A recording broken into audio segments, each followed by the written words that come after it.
hatayı vardı, gürültü vardı, gürültüyüm yarım tatlım. Ey dostum tayım tatlım, yürüsün hayım tatlım.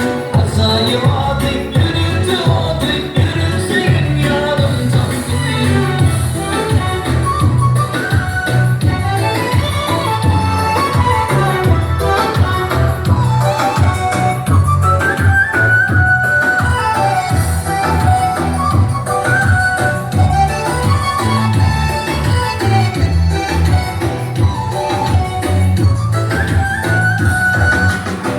Başını böyle eğdirdi, anlatıyorsun bana. Halim sonum için diye bağlarından gitme. Başını böyle eğdirdi, anlatıyorsun bana. Halim sonum için diye bağlarından gitme. Böyle birisine layık surprise sana. Bağlayarım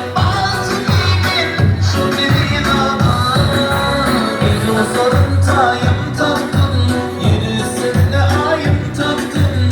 Hatayı vardı, gürültü vardı, gürültüyüm yarım tatlım.